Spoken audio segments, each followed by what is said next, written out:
So, Slipping down.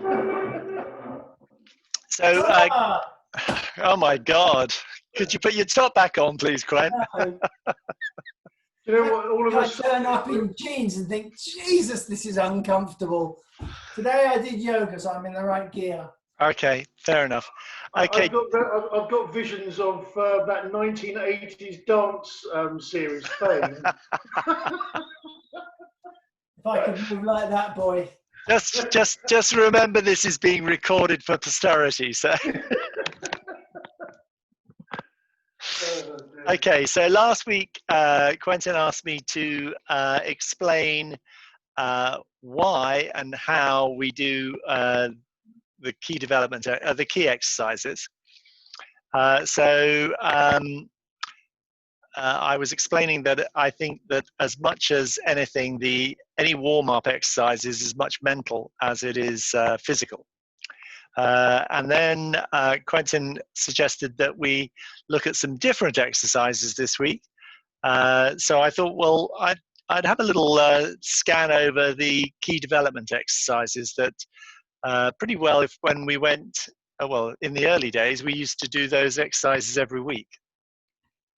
So, I mean, a lot of them we know that I thought we would do Funikogi Undo to start with, which is affectionately known as the rowing exercise. I pointed out last week that essentially we have two lines, the line going up and down the center of our body and the line going through this axis. So we've got two central lines going through. And then of course you've got the, hi Dimitra, well done. Hello, good evening. Hi, literally we've just started. Just explaining that we're going to be looking at the key development exercises. Yes. And so I was just saying that in terms of Aikido and posture and movement, we need to be aware of this central axis line. We need to be aware of the line that goes through the middle of our body here, because we're always thinking about the center of the universe being the center, right in the center of our body. And then you have the central point halfway through your body. So all of the center lines meet right in your one point. And a lot of the key development exercises are about developing your stability and your grounding with the earth, and also about building up the key energy within your body. And Funikogi Ando, as I understand it, is about extension and contraction, and it's building up the energy in your body. So the way we were taught it when I was originally shown was you lift your hands up, the fingers are relaxed, you throw them out, and then you bring them back in a sort of rowing exercise, which is where, as far as I can tell, the name rowing exercise comes, because it looks like you're rowing. You lift up, you throw out, and you draw it back and allow your fingers to completely relax. So that does look like rowing. I've watched a lot of other people do this exercise. Mary Heine does definitely do it slightly differently. She throws her body out and she brings the energy back to herself, and her hands go here. And very definitely, she used this as an energy creation exercise. And watching her, it was really incredible, because she was so exuberated, if that's a word, at the end of the exercise. She really worked herself up into a lava, as it were. And she was sending out and bringing the energy back to her center, sending out, and then she also breathed at the same time. And as she speeded up, so her breathing got faster and faster. I couldn't actually keep up with her when we were doing it up at the Burwell Club, Quent, when she did it. It was incredible watching her. Something that you need to practice. Finn, did you want to say something? Just wondering about should the fists be loose? I remember doing sort of kung fu. It was like the fists were to be really tight. Everything else was to be relaxed. But are we gripping? Don't make a fist. Your hands end up like that. Yeah. And when they're by your side, I can't stand on tippy toes enough. That's the kind of way. No, that's fine, Quentin. So you're throwing out, and we were always told, relax your fingers and then bring back. And I mean, it just feels nice. I raise here, throw out, and then I come back in a sort of almost like the top half of an S shape. Yes. Okay. So we'll do, yeah. Can I just ask another question as well in terms of the historical movements behind this? Yeah. Dimitra may correct me slightly because her understanding of Qigong and Tai Chi is far more extensive than mine. But when you actually see a sort of Tai Chi or Qigong, you'll actually see them. It's almost they're coming out of the vertical. Their hands aren't going down, and they're not. Neither are they dropping down necessarily down by their side. It's almost they're pulling in like a rug towards them and then extending the rug out. That's a different exercise. But it's very similar to the Funakondo that we're doing, isn't it? Similar but different. In terms of the expansion and the contraction. Imagine that somebody's grabbed both your front wrists and you came back to here. All that's going to happen is they're going to chicken wing you. Yeah. And if you have your arms down and you bring them back to your side, they're the ones that lose balance. So it's for a different purpose. Thank you. And I was going to, so Piers, why is this developing Qi? Because I think for me, it's, as I said earlier, it's a mental and a physical exercise. So you can just do this as a physical exercise.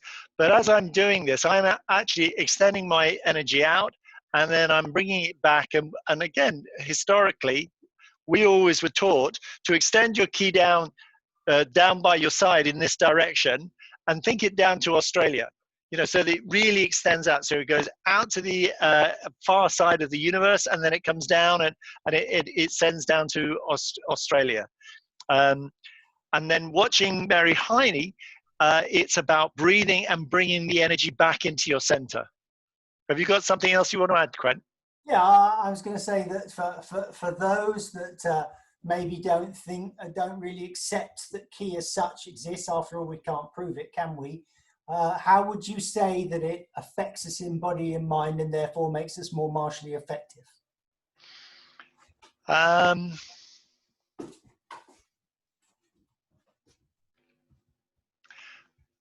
In myself, I think I can prove it. So I think that when we are doing the various tests, so you classically will get a test where someone tries to bend your arm and it won't bend. If you try and move someone and they won't move, you try and lift someone and they can't be lifted.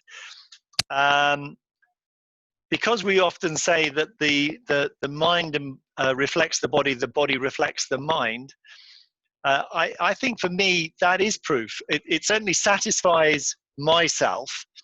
And so any exercise that allows me to develop that mind and body control helps me with my Aikido, because I'm trying to become more coordinated. I'm trying to act more as one unit where my mind and my body work together. I don't know if that answers your question.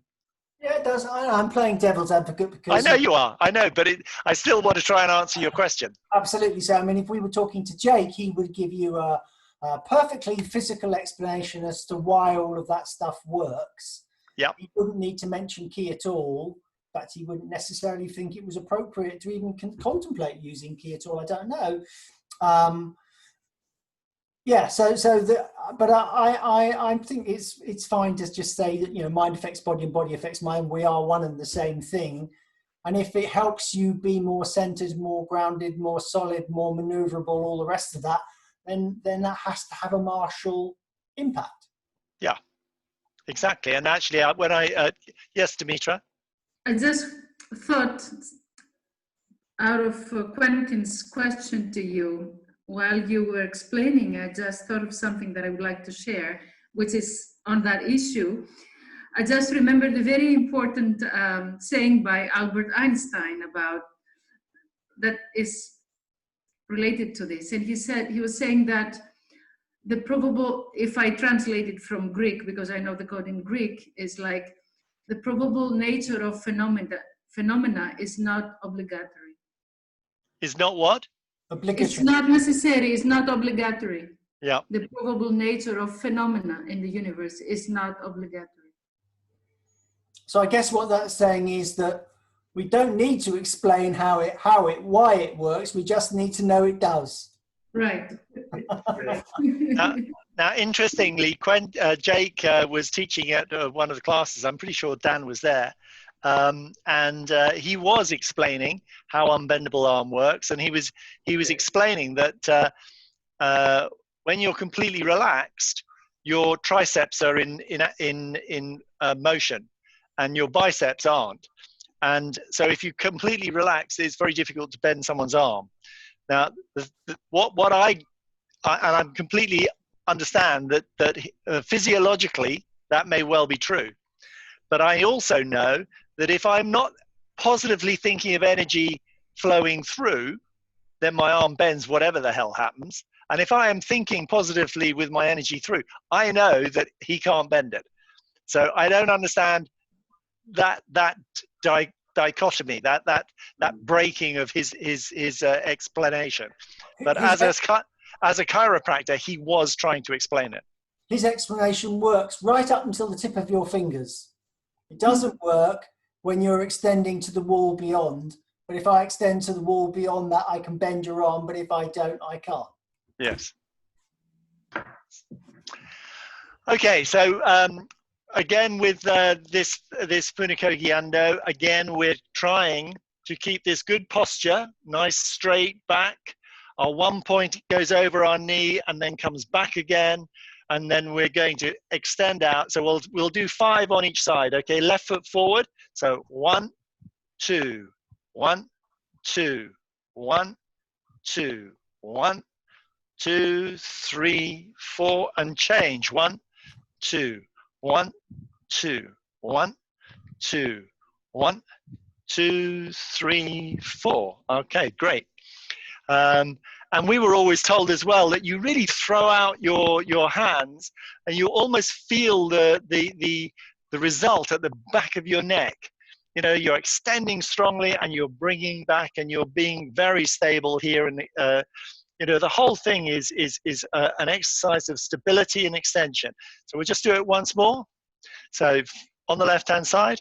So 1, 2, 3. You can hear it in my voice. 4, 5, and change. 1, 2, 3, 4, 5. Okay. Next one I want to look at is Ikiwando, which is that same motion that we've been looking at a lot from my point of view over this whole COVID crisis. So Ikiwando. So Ikkyo is the first turn of the wrist. And I remember when I was asking Sensei Williams, I went all the way down, 165 miles down to Somerset for a private lesson. And I wanted to look at Ikkyo. And I said, what, you know, he had been mentioning Ikkyo and the principle of Ikkyo. And so I said, what is the principle of Ikkyo? And he went, that's the principle. Get that shape and you've got Ikkyo. And I thought, okay. That doesn't really explain it too well. Yes. It was. Are you asking a question, Dimitra, or are you just doing the shape? No, I'm doing the shape. Yep. Well, that's what he said.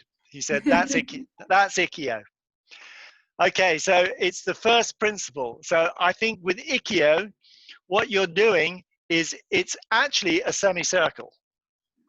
It comes from your side, and if we could do a complete rotation, which we can't because this joint doesn't do that, but it is part of a circle. And effectively what you're doing is you're deflecting an attack. And I've said this many times, and Dan has asked the question many times, because we have a key development exercise where both hands are parallel. Okay, my shoulders are square and both hands are parallel.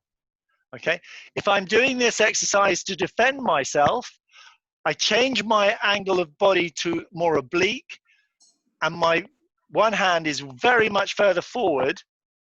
It's very much further forward than the other. Yeah.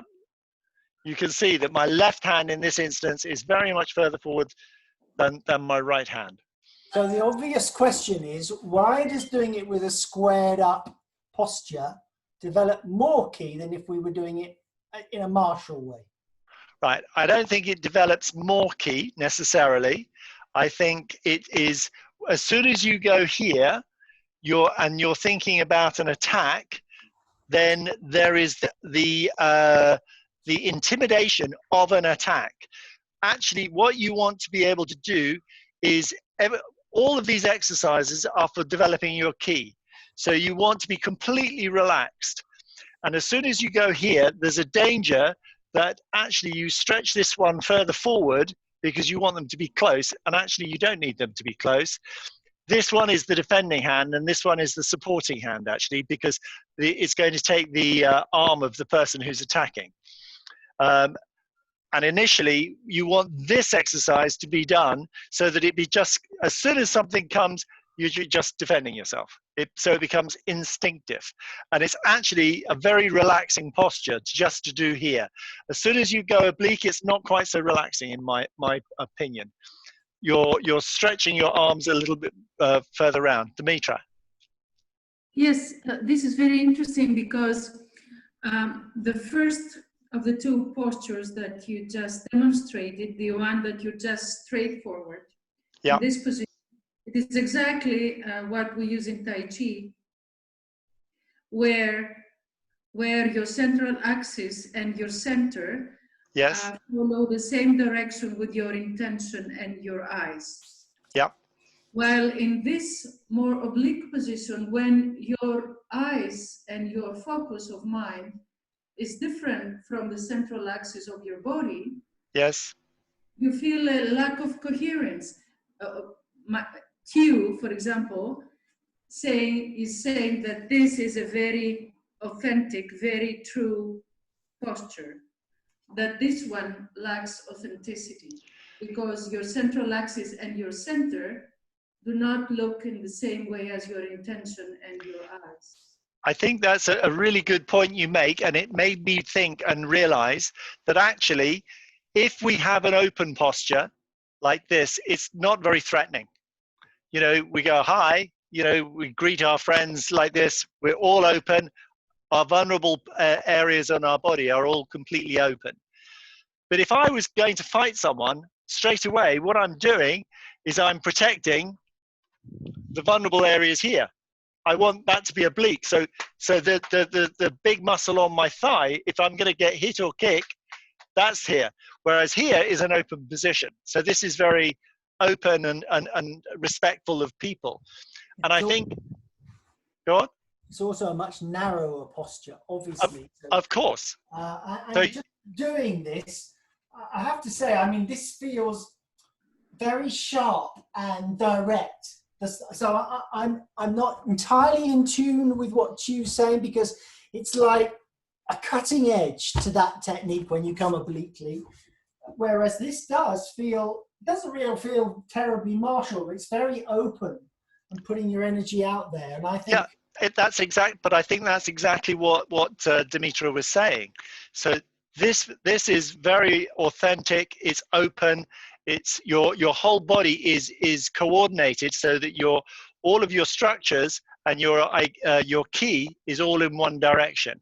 As soon as you do this isn't such a natural posture. It's a defensive posture, and therefore by definition not so open. No, I don't. I on the martial one, it's like a laser beam going out. So you're transmitting on a very narrow plane. That's how it feels to me. Okay, when we open up, it's like you're going broadband. Yeah, much more of you're offering. So in terms of welcoming somebody in, it is, as you say, it's an open posture. It's not threatening in any way. Correct. So perhaps it's much less likely to induce an attack in the first place. Yes. But horses for courses, and depending on the purpose, right? Exactly. And so in terms of, I've always said, this is a key development exercise. Yes. And this is a defensive exercise to a showman attack. So what we're trying to do with this is it's a key development exercise. We're trying to generate our key by extending out of both hands and totally relaxed and keeping centered. Can I just add one other point, which is that I think ultimately we want to do it like Chu says, it with an open body posture, because we're that confident that we can still cope with the situation. We don't need to be threatened. And actually, if I pick up from Mary Heine 2 weeks ago, and she said, tap the key out. Okay, I really like that phrase, tap the key out. And actually from here, if I'm going to defend myself from here, I'm open, I'm extending sort of more loving key energy. I can tap it out before they send their key, and hopefully I can take them in an open, kind and gentle way, as opposed to this slightly more aggressive posture. So again, Dan? I just have a couple of things. First of all, I love having conversations like this where we're breaking down what everyone considers to be a relatively straightforward move. But we've spoken about where our hands should be. Yeah. So when we're actually doing Ikkyo Undo, are you almost sort of rotating your hips in the same form as well? I'm not physically, but mentally. Are your hips going up as well? Because we had this discussion last night during class when we were doing 8 weights. We've got that motion there, but are you also almost tilting your hips up as well, so you've got that upward motion? No. I mean, this is just my take on it, and I'd be interested in all of your opinions. I'm trying to stay grounded, so actually, my lower half of the body is quite solidly grounded. So, and because you've got soft knees, and I feel I'm sunk to the earth. I'm not immovable. I can move very easily and flexibly backwards and forwards, but I'm not thinking up. So there's no. No, there isn't. You're still grounded, but your hips are sort of in your mind moving up as well. Can I suggest that you may not go with this, but we'll try. Okay. So remember, in some of the sessions I've introduced this self-testing system, right? Yes. So if you just move your hips linearly forward, and that's all you're interested in, you do that self-test. Yeah. It's good for me. But as soon as I think about lifting my hips, it goes. Yes. So I mean, anything that suggests up stops you being grounded, as far as I'm concerned. And if you were open to an attack from somebody else at that point, I think you'd be knocked over. And that leads on to the next question with regards to feet position, which is always my favourite. When we're doing the Funikondo technique, because it feels like you're doing more of a earth technique, you're actually sort of bringing it towards you. It's understandable that you're going to have a lot more grounding on your feet as you're pulling in towards you. Conversely, as we're going up, is there more of a lightness on your foot as you're going? We're still grounded, but we're effectively getting ready for that move, aren't we? Yeah. I think the second one is much more congruent with movement. So we can do it from static and be grounded, but it's very congruent with being light on the floor and being able to move very easily. Okay, so it goes back to, is this a key development exercise? And I'm saying, yes, it's a key development exercise. If it's a key development exercise, then I'm grounded and my feet aren't leaving the ground. And also sometimes people have said, imagine you're just catching a beach ball and then you drop it. So, and you drop it here. Okay, so you drop the ball and your hands come back to your side. So it's catch the beach ball, drop it. Catch the beach ball, drop it. So there's no, but as Quentin says, if I was going to defend myself, then almost by definition, I want to carry through that move. That wasn't very good on the camera. I carry through that move and I'm going to do the Ikkyo. So if we think about the attack, so if you were doing Furukogi and someone's grabbing your wrists that are in front of you, you kind of want to drop them by your feet. Makes sense, doesn't it? Or throw them back where they came from, perhaps. But if you're doing Ikkyo Undo, sometimes there's the movement, you can stay where you are. I usually advocate that. But you've got that facility to move forward. I think there's, you know, there are techniques where we definitely want to be really grounded, and there are techniques where we want to focus on having that light posture, if you like, and being able to move in any direction while still being very centered. Yeah, so for this one, the Ikkiawando as a key exercise, you're very grounded. As a defensive exercise, you're very fluid. Okay.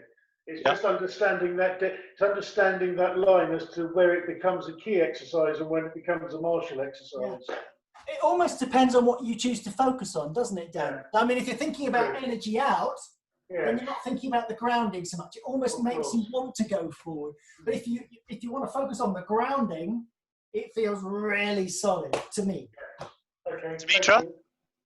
Yes, I think I'm listening to it. Reminds me of the two different directions of the energy, like in Tenchi Nage. In Tenchi Nage, one part of the mind is focusing on the earth, on the grounding, and the other is focusing on the sky. At the same time, we can have, so it's the same for me, because when I do this, I can either extend forward and bring back to the center in the sense of gathering energy to the center, or I can even extend a little upward while still I can keep my rooting down in the same sense like Tenchi Nage. You have down and up at the same time. Yeah, I think that's exactly right, Dimitra. Thanks. That's really added something to that. I love that. And I totally agree with you. Totally agree with you. So what we're going to do is we'll do two sets of 5, you know, left, right, and then again, left, right. And you Half just an do hour it. in and only not even done the second exercise yet. No. Yeah, well, we'll see. That's great. That means there might be another class next week. On this basis. Yeah, we're going not particularly quickly. Okay, so left foot forward, and remember you're moving your one point over your knee, coming back. You can either use the image of catching a beach ball, dropping the beach ball, or just sending ki out to the infinity.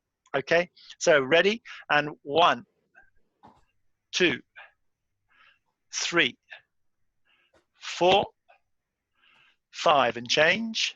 1, 2, 3, 4, 5. And just before we do the next set, our teacher, Quentin's and my teacher, always used to say that when you send your ki out, your fingers are extended and you're extending ki out.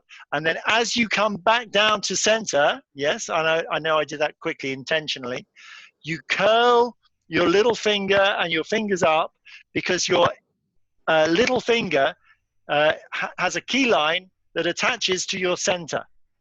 Okay, getting a nod from Dimitra, so that must be right.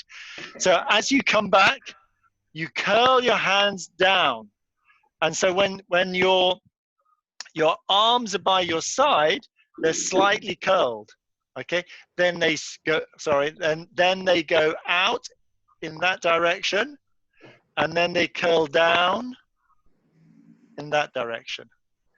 So a lot of these exercises for me, they are key development exercises, but they're mind-body exercises.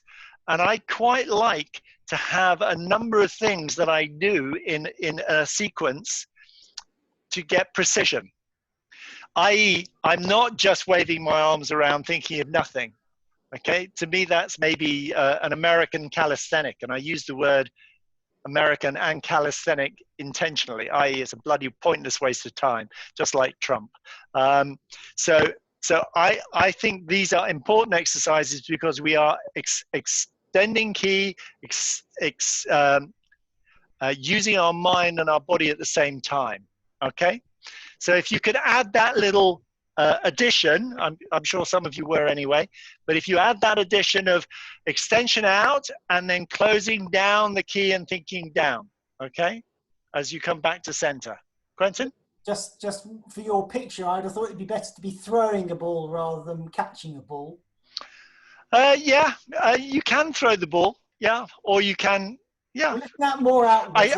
I suppose the reason why I use catch the ball is because that's like stopping an attack.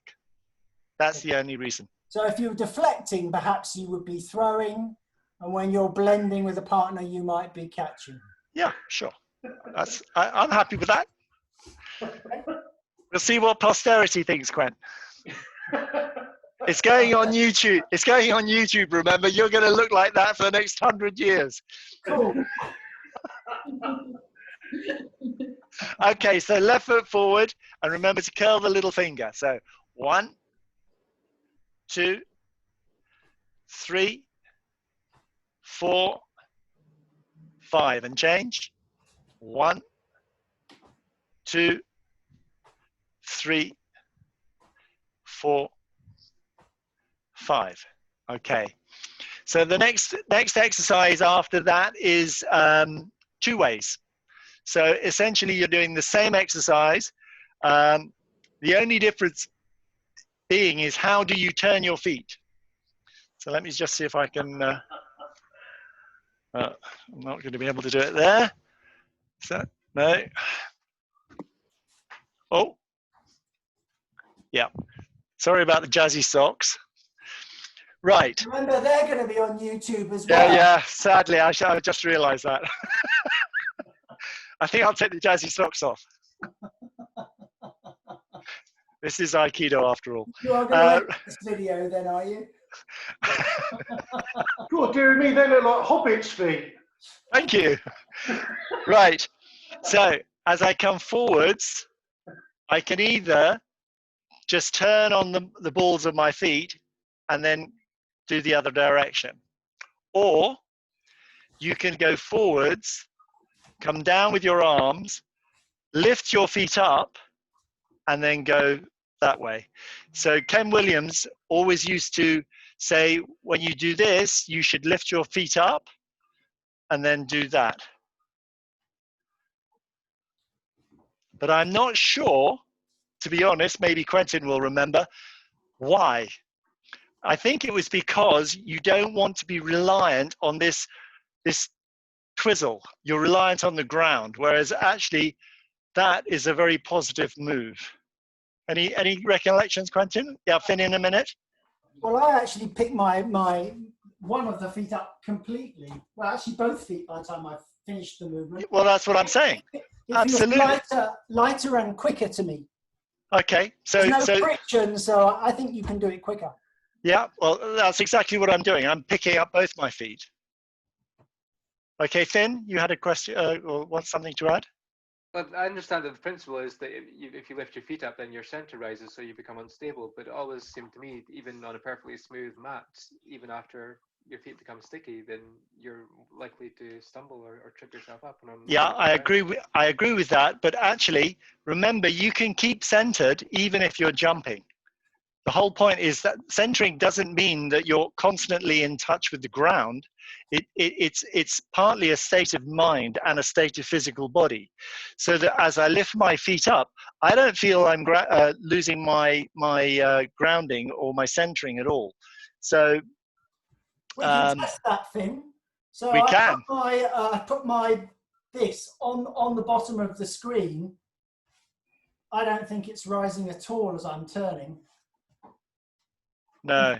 When you're walking, you always are taking one foot off at a time, and we're not bouncing along as we do that. So I think we're safe. Could I add something Dan, as well? yes. Yeah. I always try and lift my feet. That's purely on the basis of even going back to my karate days. It's self-defeating to actually drag your feet through the mire, I believe. So lifting your feet is always more counterproductive. But as a caveat to that, I have actually seen a number of teachers actually turn on their heels, not to the point that they're actually out of centre. They're still keeping their foot's still very, very low to the floor. But you obviously have to be quite careful that you don't sort of lean back too far, otherwise you will lose. I was just going to say that, Dan. I remember you saying that to me before. Yeah. One of the things that when you said about lifting your feet, Finn, nearly lost my computer. we do an exercise. Oh, Quentin, can you do it? So it's this one where you lift up your knee and put out your hand. Okay, great. So you can see Jake's posture, yeah? So he's lifted, he's standing on one leg, his left hand and his left leg are up in the air effectively, yes? Now, if I were to push his hand in this direction, he would be just stable, even with one leg only on the floor, okay? And you know, often you say, oh, well, that's because Quentin is thinking about that he's got 3 legs of stability, my 2 and his 1. But then the next exercise that we do, which I've done really not that long ago, is Quentin, can you do that and then hop? Can you remember that one? Yeah. Okay. So try and stay a bit stable. Just hop up and down. Oh. That's it. So at points, what we do is we will test when he's in the air. And actually, you will find that you cannot push him back even when he's in the air, because he's got unbendable arm, he's stable, and he's grounded even when he's in the air. Okay? It's a really bizarre exercise. Next time I see you face to face, just ask me to do this, and it's great fun. Because it's just weird. You can feel that you're in the air, but you can feel you're totally coordinated. And you can feel, yeah, I mean, I've done this with Dan. You know, he's really pushing, and he's not pushing me back, and yet I'm half his weight, and I'm in midair. It's just bizarre. And I'm a bit more than half his weight, by the way. I think so, yes. Yes, Finn. I often say though as well, that in stance. terms of the actual foot movement, you have to start at a point where you're comfortable with your own body. So whichever one you actually do, as long as you actually, correct me if I'm wrong, but as long as you keep you keep one point and you keep posture and balance and connection with heaven and earth, then if you turn on your heels or you pick up your feet or you turn on the balls of your feet, then surely as long as you feel comfortable, then you're good to go when it comes to meeting the person that wants to come and do you ill.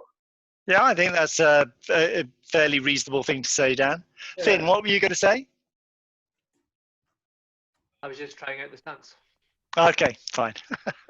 Okay, so we're going to do the 2 ways one. Yeah, remember, you've still got to do the little fingers, and you can try it different ways. You can try heel turn, balls over your feet, spin turn, or lift up your feet turn, whatever you like, okay? So we'll start left foot forward facing one direction. Okay, so 1, 2, 1, 2, 1, 2, 1, 2, 1, 2. Now, when we're doing this, one of the very common things is that you go 1, and then your arms are swinging straight away for 2 over here. And we were always taught that this is a key, guess what? A key development exercise. And that means if I go and turn on a light switch, I switch it on. And then when I switch it off, I've switched it off. So I send my key this way, and then I send my key that way. And it stays there, and then I turn around, and I send my key that way, and then I send my key this way. So the exercise becomes 1, 2, turn around, 3, 4, turn around. 1, 2, turn around, 3, 4, turn around. It's not 1, 2. That's a totally different, it's a different exercise, but beginners will do that. So they're not sending key in 4 directions, they're sending key in 2 directions. And this is a key development exercise. Everyone happy with that? Okay, so let's try with right foot forward, bearing in mind just the things I've just said. So I'll do the count 1, 2, 3, 4. So 1, 2, 3, 4.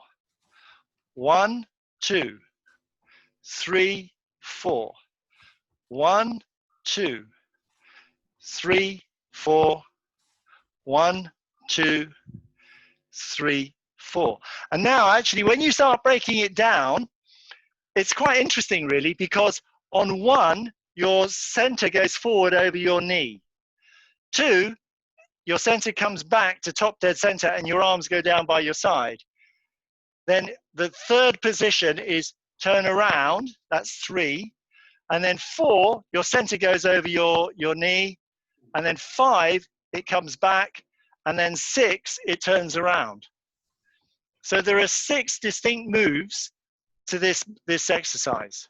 Yeah, 1 out, key forward and your center forward, then back to center, turn around, key out, then come back to center, and then turn around. Okay, so, and you're trying to get smoothness of action and of mental agility and physical agility all from this one exercise. So we'll just do that once more, thinking about those 6 distinct moves. Okay, so 1, 2, turn around, 3, 4, turn around.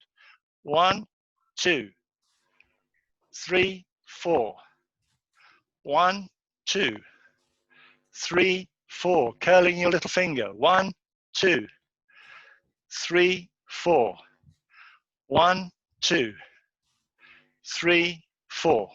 Okay, good. Now, if you think about it, you've got key forwards, key down, and key all around, like spraying it around. So you know, you can see where the development of key comes, can't you? Absolutely. Yes, Finn? Wondering, is there a breath component to this? Is it important to coordinate the breath at all? I think naturally you tend to breathe out, breathe in. I was going to say, I breathe in, I breathe out. I breathe in, I breathe out. I think that's another level of awareness, Finn. I think you can try it, but I naturally, strangely, I breathed in as I sent out, and I breathed out as I came back. Dimitra, do you have any thoughts on this with in relation to Qigong? Actually, you can do it both ways. Excellent. Every time is a different effect, but normally in Tai Chi, every time you're extending out, which is a yang, you exhale. Breathe out. Yes. You breathe out, and every time you gather back, you breathe in. Yeah. When we think of this exercise, Yes. we breathe in when we're coming back, and we breathe out when we go this way. So it's the opposite to the one we just did. But I love Dimitra's answer, the fact that you can do it both ways. Of course you can. I think that because of my influence from this exercise, when I do this key development exercise, naturally I exhale when I extend and I inhale when I gather back. Yeah. It just came to me without thinking, but I can do the opposite. Yeah. Okay, so then last exercise, and I won't do it in its entirety, but obviously this is a foundation. The Ikkyo-Wando is a foundation move to 8 ways. So we've gone Ikkyo-Wando, and then we've gone 2 ways, and then naturally that goes to 4 ways, which naturally goes to 6 ways, which naturally goes to 8 ways. Yes. So why do we want to do that, Piers? Right. The reason why we want to do that is because we are practicing to extend, we're practicing a randori effectively. So we're being attacked from 8 different directions, but the reason why that's such a good practice, and if you think about daily life, you can have so many things happening to you all at once. If you don't concentrate on one thing at a time, you won't get anything done. So this helps you to fully focus on this one, finish with it, fully focus on this one, finish with it, fully focus on this one, finish with it, etc., etc. But if I try and go, oh my God, you get swamped. So I think this is a really good exercise for just teaching you to concentrate on one thing at a time. We're very good at thinking at one thing at a time, and we can think in serial, this one, then this one, then this one, then this one, very well. But what we're no good at is thinking in parallel, because actually as soon as it becomes more than one, we can't cope. Women maybe can cope with 2 or 3, but over 3 can't cope. No, I also, I just think they're very good at. They're very good at 8 ways. They just switch from one to the other very effectively. Yeah, I agree. But I'm thinking in daily life, it is surprisingly how women can be seemingly talking to 3 people at once and still knitting or whatever. Yeah, Dan, you were going to say something? The 8 ways also gives a nice parallel or synergy with what Quentin was saying about Qi being circular, because throughout this 8 ways, you are in effect staying in the middle of this circle and Yes. sending your energy out. Not necessarily in 8 ways. I mean, as we all know, Shingonagi is 4 directions, but that 4 directions is effectively 360 degrees all the way around, and that's why I like 8 ways. And I think it's I've never said this before, but it is interesting when you have these discussions and it just goes woohoo. Suddenly, it just reminded me that 8 ways is like a star. Okay, and actually, if you look at a star, it has the impression of a circle because you've got everything filled in. And so, yeah, I agree. It's teaching you to extend your energy in multiple directions, but very much in a circular way. Yeah, because if you study it, you actually finish in exactly the same space that as you started. You haven't had any lateral movement forwards, backwards, Correct. or in any direction, which is lovely. Yeah. Okay, so we've done all of what, 3 or 4 exercises in just under an hour. So what we'll do is we'll go over to our wonderful Dimitra, who will calm us down and do a bit of Qigong. Over to you, Dimitra. Okay. Well, I was thinking to start with this known yin-yang exercise, but to practice it from another perspective of focusing the energy. Okay. And, so we can stand in a hami position, triangular hami position. Left or right? It doesn't matter, either left or right. I have left right now. Okay. And then breathing in and breathing out, we create a circle. So we drop the shoulders and the elbows. And then this exercise, this static Qigong, it's called, traditionally, it's called Pao Yi, which means embracing the one. Embracing the one. And one can stay there for a long time. It's a wonderful Qigong. But Dimitra, sorry to interrupt. Would it be possible for you to stand back so we can see all of you? yeah, the problem is that because my big computer is at the service and I have... Oh, that's fine, okay. I always find it I'm helpful. trying to find... That's fine, that's fine. I cannot do it any better. That's fine, Dimitra. That's fine. Yeah.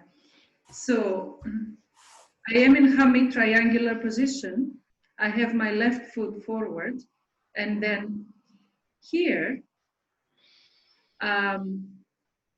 instead of doing the like torifune, moving our center back, the way we do it normally is moving our center back and opening, receiving, and then moving our center forward, and then we go to the yang, giving. And this way we are very aware of our center all the time as the basic engine of this movement, and the hands are just following, which is wonderful. And then, but I want to practice another way. We close our eyes. We close our eyes. I will just keep them open just to see the rest of you. We hold a circle, and then as we go backward, we focus our mind on the empty space of this empty circle, just at the center of this empty space. And then while we breathe in, we imagine the center of this circle expanding outward, sending our arms out. So breathing in, and we focus on the empty space, not on our body, expanding, sending our arms. And then we create a form of a circle by closing this empty space, and then extending space forward from the center of our palms, extending space forward. So are we breathing out as we come in and go forward for the whole of that time? Yes, well, no, we breathe in as we expand, as we open. Stop, pause as the circle closes, and breathing out as we extend the energy forward, which is the yang. So we breathe in the yin, close, pause, and breathe out in the yang. But the difference in this approach is that the mind is not focused at all on the physical body. The mind is just focused on the empty space, and it manipulates the space just without having any focus on the physical body. So breathing in with eyes closed, the center of the circle is expanding. Breathing in, we close the circle and pause, and then breathing out, this space is sent forward into infinity. And as we send forward, then we expand again, but the expansion starts from the center of the circle. We don't even think of our center in the physical body. The center is on the empty space. I also close my eyes. So as we hold the circle, the Paui embracing the one, our mind is totally focused on the empty space between the hands, and breathing in, we expand from the center of the circle. The space is expanding, sending our arms outward. We give a shape, closing the circle, and then this space, this empty space, we extend it forward into infinity. And just before we lose our center, moving forward, we start expanding again.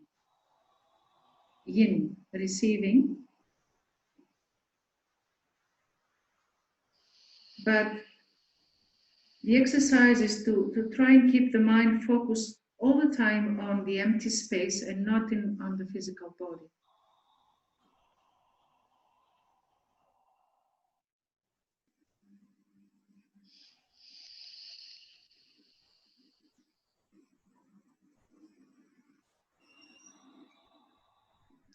And as we breathe out, moving forward, we can shift legs, change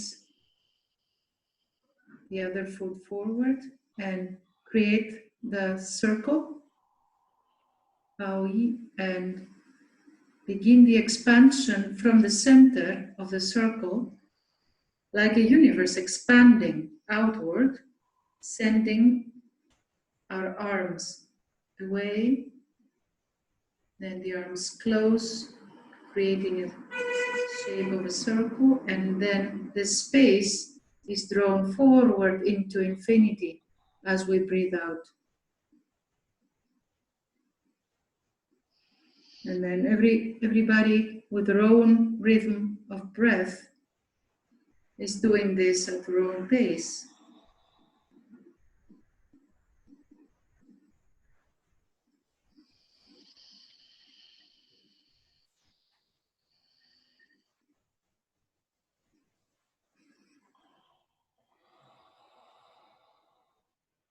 There is a coordination of our mind and our breath with the space.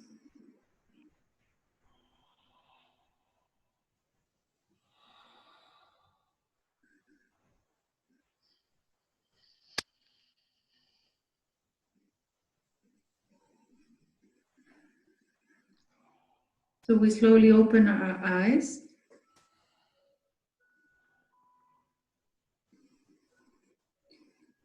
One can do this at home, can practice this at home at their own pace when they're, it just, in the beginning is difficult because the mind tends to go back and focus on the physical body, is not used to focus on empty space.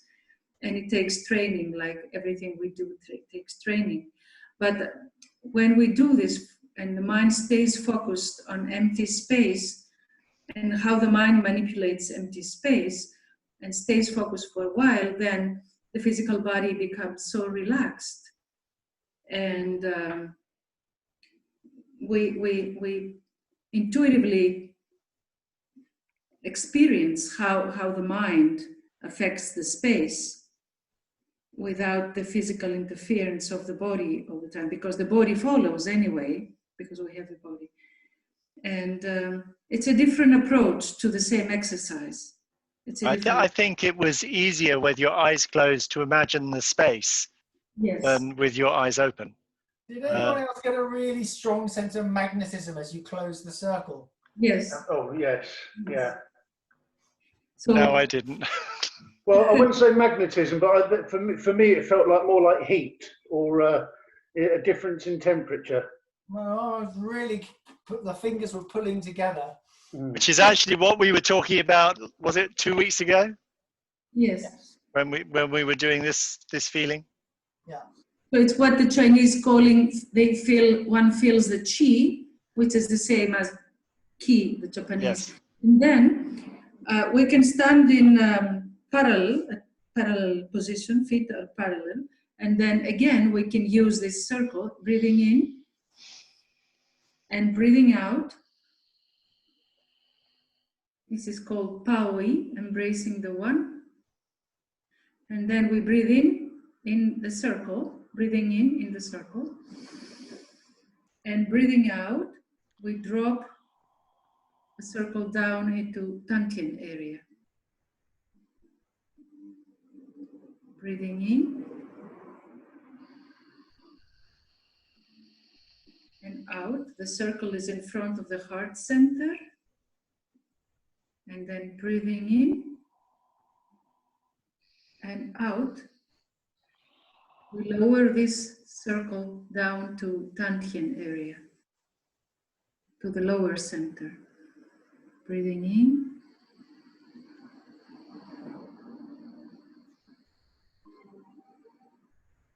Breathing out.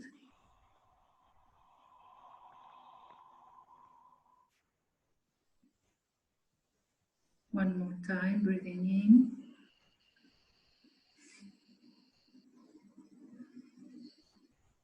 And out.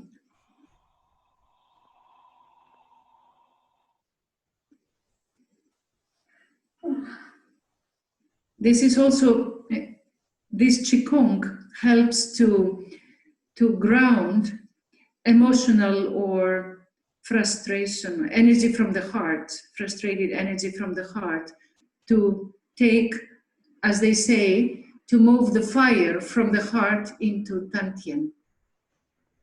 When there is excess fire on the heart, stress or restlessness or anger, then it takes this energy, instead of damaging the heart and the lungs, it takes it all the way down to Tantien area.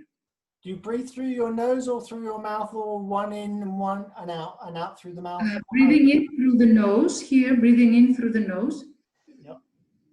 And breathing out, either one. Sometimes I breathe through the nose or through the mouth. But when there is restlessness in the heart area, like sometimes we're like this, like that, or climbing or whatever, then there is a special breathing when they say they take the energy, the fire from the heart to Tantien. Then in this case, you breathe in through the mouth, in the lungs, connecting with the energy of the fire in the heart, and then breathing out through the nose, grounding this energy of fire into Tantien. This is grounding fire from the lungs into Tantien. Breathing in through the mouth.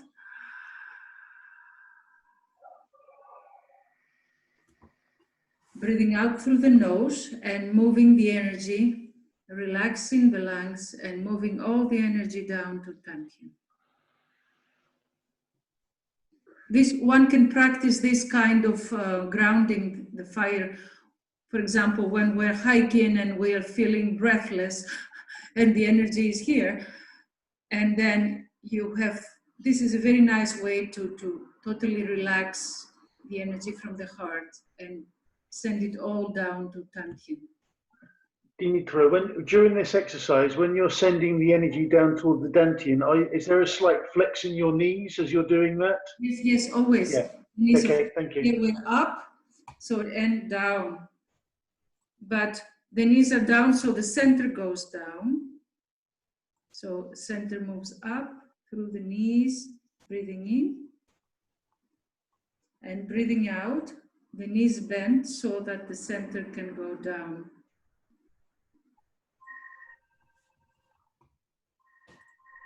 And the same with the upper Tantien, the upper center with the head.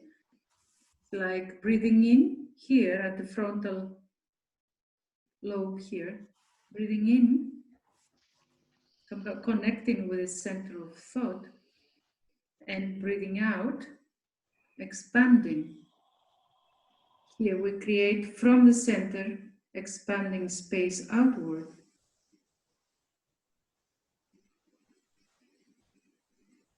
And stay.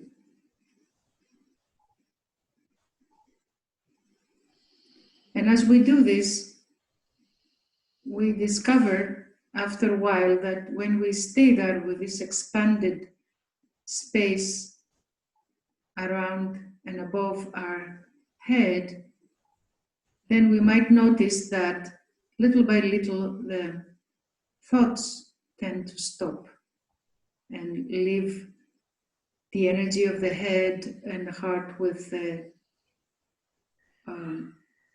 pose, a nice pose, but an empty, with a lot of emptiness and spaciousness inside.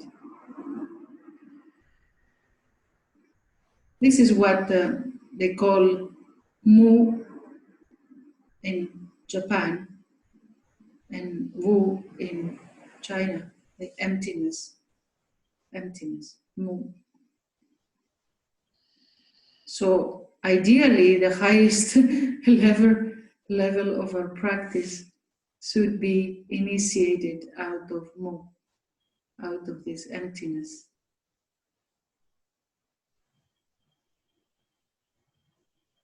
And then, keeping this emptiness, this spaciousness, we slowly lower our arms towards Tantien.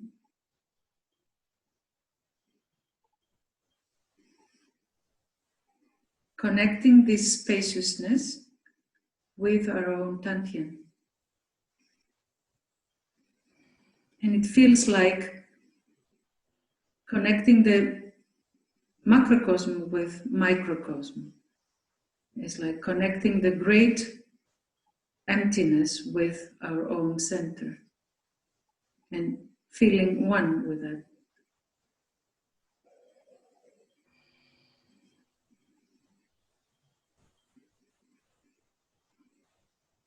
This might give different sensations to the body as the ki is moving. And we just observe it. We don't do anything.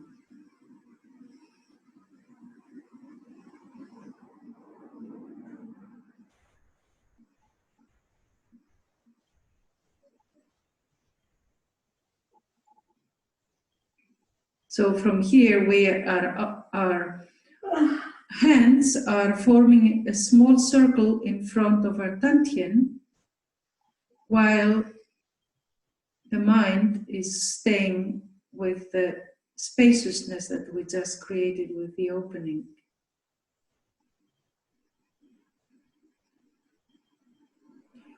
And then to finish, we open, breathing in, we open, extend the arms towards the top of the head. the crown of the head, as they say, above, connecting with Tian or Ten energy, and breathing out like some kind of liquid light.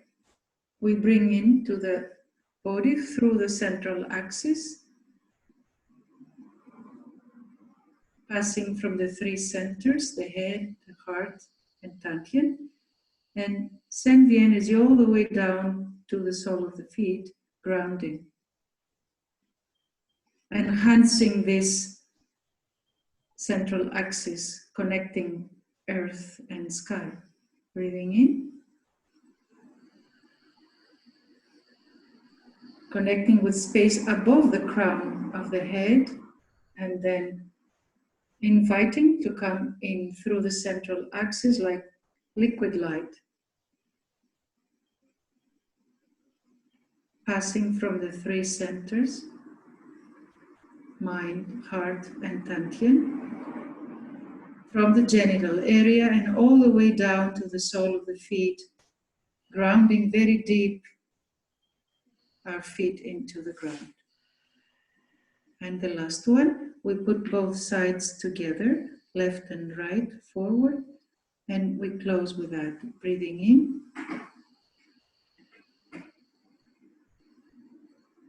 The arms meet above the crown of the head, and breathing out.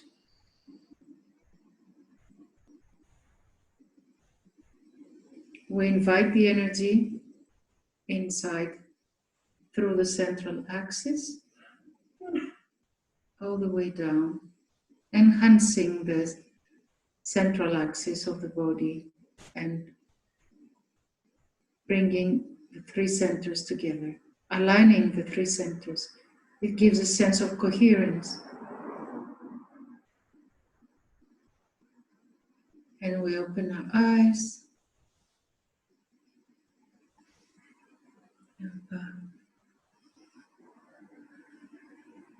Thank you, Dimitra. Thank you. Thank you. Well, that was wonderful, as always. I was going to have a little discussion, but we won't now. But I had a topic, but I'll save it for another day. Anyway, we'll carry on with these. As we went along, didn't we? Sorry? We had a kind of discussion as we went Yeah, no, but I had a topic in mind which is potentially a little controversial, so I'll save that for another time when I'm struggling. Okay, so that's great. I really enjoyed it again, and so we've got the Fab Five who turn up, so that's great. So happy to do it again next week, and okay, great. So we'll carry on with the exercises, looking at the whys and the wherefores. See you next week, guys. Bye. Thanks for turning up. Thank you. Bye-bye. See you on Thursday at Quentin's session. Yep. Bye-bye.